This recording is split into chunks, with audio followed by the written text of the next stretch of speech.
Mahalaleel.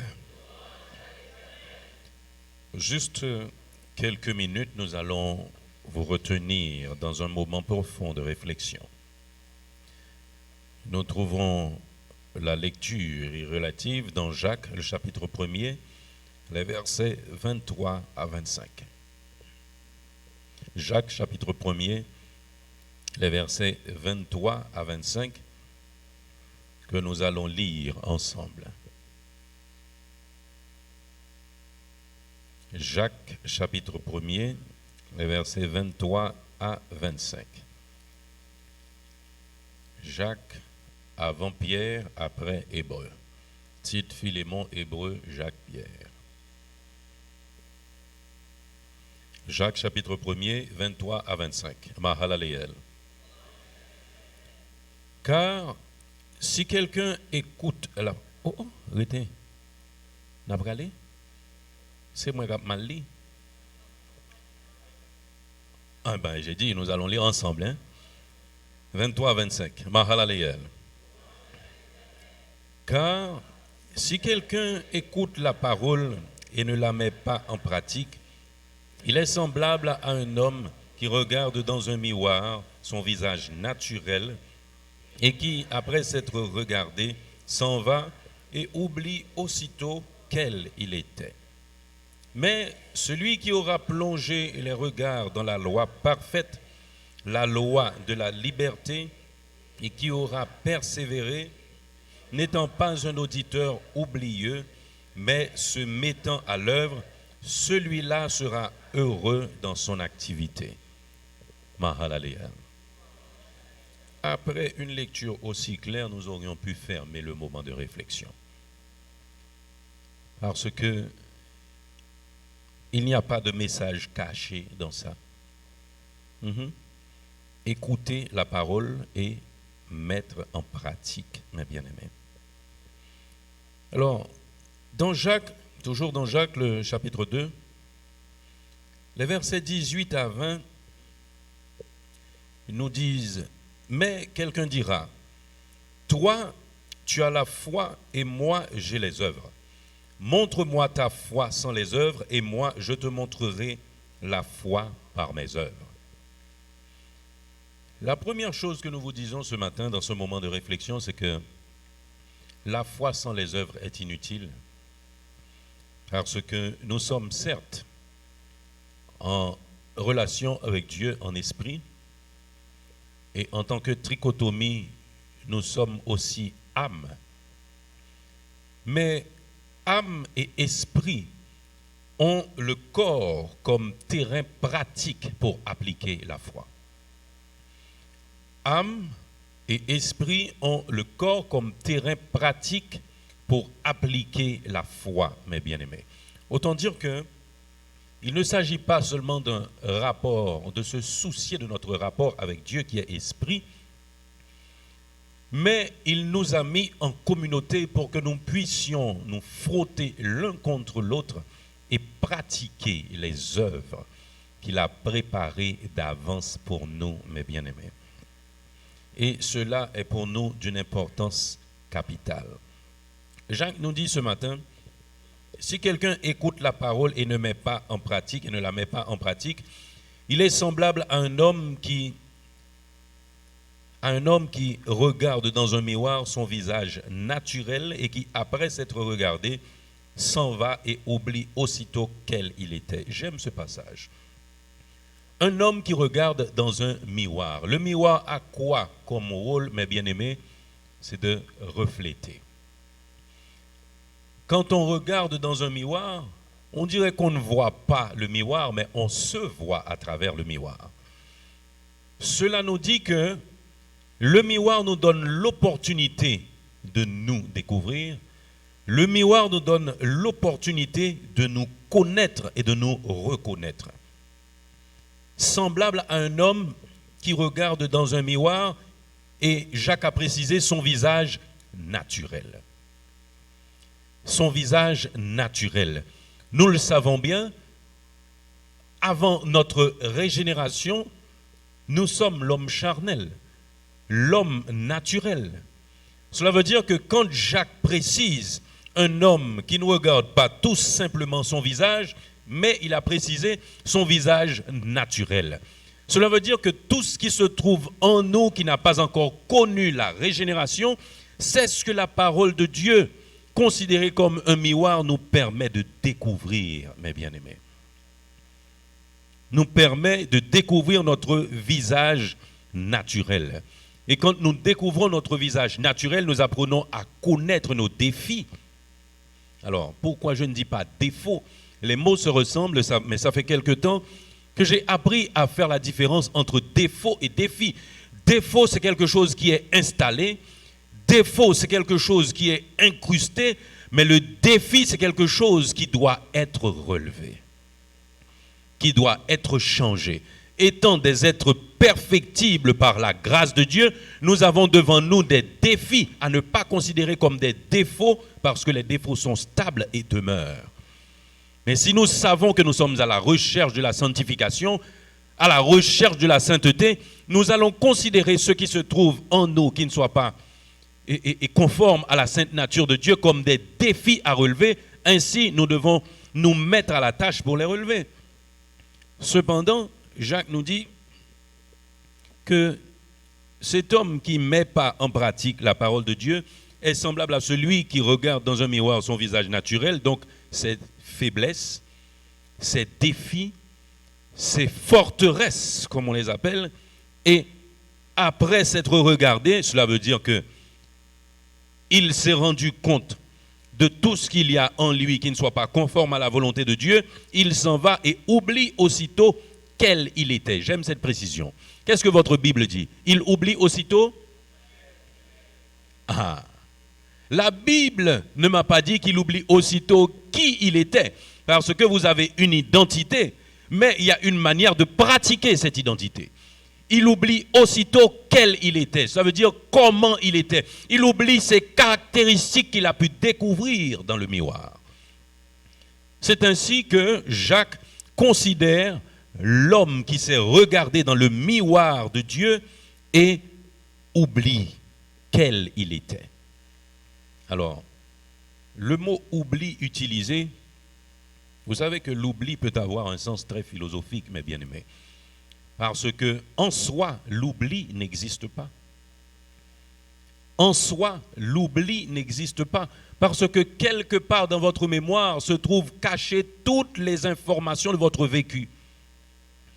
Et ce que l'on appelle oubli, particulièrement en psychologie, c'est le fait que les informations qui se trouvaient dans votre mémoire positive se transfèrent dans votre mémoire résiduelle ou négative. Et à chaque fois qu'une circonstance similaire se présente, cette information remonte comme s'il s'était passé hier. C'est ça l'oubli, c'est le passage des informations de la mémoire active dans la mémoire passive.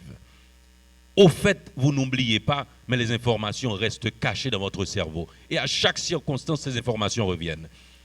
C'est ainsi qu'on considère l'oubli. Alors, quand on dit qu'il oublie aussitôt quel il était, ça veut dire qu'il ne fait pas attention à ces informations qu'il a découvertes, mais cette personne laisse passer ces informations de sa mémoire résiduelle, étant distraite par les choses du monde, très souvent. C'est celui qui pratique ce que l'on appelle le déni, même quand le temps ne passe pas encore pour que ces informations se transmettent dans la mémoire résiduelle, étant confortable dans les circonstances que nous vivons, fort souvent nous pratiquons en tant qu'enfants de Dieu le déni. Nous connaissons la vérité, notre conscience nous interpelle, Dieu à travers les Saintes Écritures nous parle, mais nous pratiquons le déni parce que nous bénéficions de quelques avantages, de quelques privilèges que nous donne la vie que nous menons, mes bien-aimés, et nous ne mettons pas en pratique la parole de Dieu. On fuit ce qu'on a vu. On a découvert quelque chose qui doit être travaillé, qui doit être changé, mais on fuit ce qu'on a vu parce que on bénéficie d'un certain confort. Eh bien aimés, le confort du monde nous emmène loin de Dieu. Le confort du monde nous emmène loin de Dieu. Et celui qui vit selon l'esprit, s'affectionne aux choses de l'esprit. Et celui qui vit selon la chair s'affectionne aux choses de la chair. J'aime le terme utilisé dans les Saintes Écritures, affectionner. Ça veut dire donner son affection, donner ses sentiments, son attachement aux choses de l'esprit ou aux choses de la chair, mes bien-aimés. Ce n'est pas que nous sommes forcés à servir Dieu. Cela ne nous est pas posé comme un ordre, parce que Dieu nous a donné libre choix. Il nous a créés avec le libre arbitre, notre volonté. Et c'est ce qui fait la force de notre relation avec Dieu. C'est notre capacité de choisir. Et nous choisissons le bien. Mais si nous avons choisi le bien sans pression extérieure, mes bien-aimés, mais parce que l'Esprit nous a convaincus de péché, de justice et de jugement, allons mettre en pratique, mes bien-aimés. Parce que l'évangile n'est pas théorique. L'évangile n'est pas théorique. Il est théorique aussi, mais il est pratique. Vous lisez, vous faites acquisition de connaissances, mais si cette connaissance ne s'applique pas dans votre vie de tous les jours, l'évangile ne vous sert de rien. L'évangile ne vous sert de rien. Et nous aurions pu étaler une foule de choses, un tas de choses qui pourraient faire partie de votre vie et qui ne soient pas conformes à la sainte nature de Dieu. Mais nous savons pertinemment que vous les connaissez. Parce que si vous lisez régulièrement les Saintes Écritures, qui constituent ce miroir qui vous aide à vous connaître, à vous découvrir, vous connaissez ce qui se trouve en vous comme défi, mes bien-aimés. Nul besoin de rentrer dans les détails, mais vous, examinez-vous. Nous allons dans quelques instants manger le repas du Seigneur. Qu'est-ce que 1 Corinthiens 11 nous dit? Si nous nous jugions nous-mêmes, nous ne serions pas jugés. Dieu ne nous donne pas la prérogative de juger les autres, mais de nous juger nous-mêmes. Mais fort souvent, nous prenons le contraire. Nous jugeons les autres sans jamais nous examiner nous-mêmes. Nous devons à tout prix mettre en pratique la parole de Dieu, mes bien-aimés. Mépriser l'utilité de ce miroir. Alors, celui qui ne met pas en pratique la parole de Dieu, c'est comme celui qui méprise l'utilité de ce miroir, qui dit laver, qui dit coiffer, qui dit raser. Quand vous allez devant le miroir, mes bien-aimés, le plus souvent, c'est pour voir ce qui doit être modifié, oui, dans votre tenue. Est-ce que j'ai menti? Non. Vous vous êtes habillé, vous allez vous coiffer, vous allez vous raser. La première chose que vous faites, vous allez dans un miroir et vous vous regardez. Cela veut dire que c'est automatique, même humainement, celui qui se trouve devant un miroir est venu devant le miroir pour savoir quoi nettoyer, pour savoir quoi arranger, coiffer et pour savoir quoi enlever. Nous revenons encore au dépouillement, oui mes bien-aimés. Le miroir de Dieu nous aide avec notre processus de dépouillement. Le miroir de Dieu nous aide avec notre processus de sanctification, quoi coiffer, mes bien-aimés, quand nous venons devant le miroir. Quoi laver, cela veut dire rendre pur. Celui qui ne met pas en pratique, c'est celui qui méprise l'utilité de ce miroir, qu'est la parole de Dieu.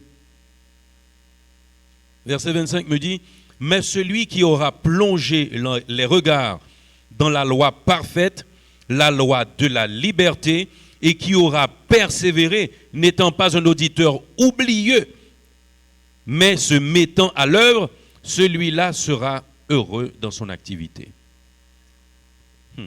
La loi parfaite.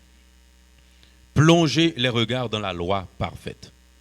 Je sais que vous le savez déjà, mes bien-aimés, mais les codes de loi que vous voyez dans le monde, tout a été tiré dans les Saintes Écritures, particulièrement dans le Pentateuque. Le droit civil, le droit pénal, les lois qui régissent les rapports entre les êtres humains, entre les pays, mes bien-aimés, tout a été tiré dans les Saintes Écritures, particulièrement le droit civil qui est le socle du droit, mes bien-aimés. Et c'est la raison pour laquelle Jacques nous parle ce matin de cette loi parfaite, une loi sans faille. Quand on considère l'inhérence des Saintes Écritures, on ne va jamais trouver quelque part dans la Bible qui dit quelque chose et de l'autre côté, ça dit le contraire.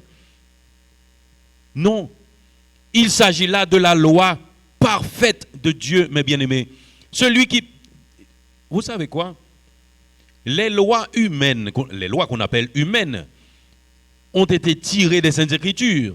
Mais dans la malice et dans la méchanceté des hommes, ces lois prévoient des circonstances où l'on doit absoudre le coupable. Hein?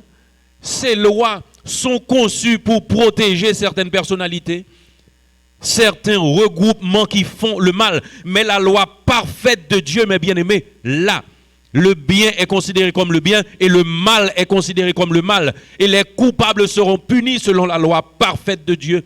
Ils ne sont pas jamais pour coupables avec les Saintes Écritures. Et c'est pourquoi cette loi est parfaite. Et c'est la raison pour laquelle aussi, il n'existe que cette seule loi qui peut nous libérer. Après avoir parlé de la loi parfaite, Jacques nous dit la loi de la liberté. Pourquoi? Parce que cette loi est basée sur la vérité.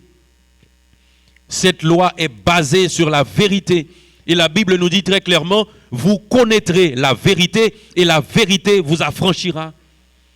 La liberté se trouve dans la loi parfaite de Dieu parce que la loi parfaite de Dieu est vraie et simplement vraie. Et qui aura persévéré. Vous savez quoi? Certaines fois, nous manifestons une certaine volonté. Cependant, cette volonté se manifeste dans notre esprit parce que nous connaissons Dieu, nous connaissons Jésus, mais cette volonté n'est pas souvent réalisable en termes d'action dans notre corps charnel, qui est fort souvent dirigé par notre âme, qui est le vieil homme, l'homme non régénéré. Et l'apôtre Paul le disait clairement, il connaît le bien et il veut faire le bien. Mais à chaque fois que les circonstances se présentent devant lui, le mal qu'il ne veut pas, c'est ce qu'il fait. Et il a dit, qui me délivrera de ce corps de mort, le vieil homme. La parole nous dit ce matin, et qui aura persévéré. Vous savez quoi? Il y a une différence à saisir entre sincérité et fidélité. Il y a une différence à saisir entre sincérité et fidélité. Les mots n'ont pas le même sens, mes bien-aimés. Quand on est sincère, au moment où l'on prend une décision, au moment où l'on parle, au feu de l'action, on croit à ce qu'on dit, on est déterminé et on a la ferme conviction. Tout comme l'apôtre Pierre, qui avait dit à Jésus, m'a mouru même pour vous. Il croyait dans ce qu'il disait, il était sincère. Mais arrivé au pied du mur, il a renié Jésus 3 fois avant que le coq chante. Et pourtant, Pierre était sincère. C'est la raison pour laquelle nous vous disons ce matin qu'il y a une différence entre la sincérité et la fidélité. Mais celui qui est fidèle, c'est celui qui tient ses engagements même devant les circonstances les plus difficiles. Celui qui aura plongé les regards dans la loi parfaite, la loi de la liberté, et qui aura persévéré. Et qui aura persévéré. Cela veut dire que qui aura été fidèle. Celui qui est sincère au moment où il parle, il croit, il parle avec force et conviction. Mais arrivé devant les circonstances difficiles, la fidélité est de mise. Et pour pratiquer la fidélité, Dieu fait appel ce matin par l'entremise de Jacques à notre mémoire. Pour être fidèle, il faut se rappeler ce qu'on a vu. Pour être fidèle, il faut se rappeler ce qu'on a fait comme promesse. Pour être fidèle, il faut se rappeler ce qu'on a reçu comme recommandation, mes bien-aimés. Et après la fidélité, nous avons besoin de la volonté. Se mettant à l'œuvre. Celui qui ne veut pas peut toujours parler, peut toujours énoncer des théories, mais quand on veut, on met en pratique. On se met à l'œuvre, mes bien-aimés.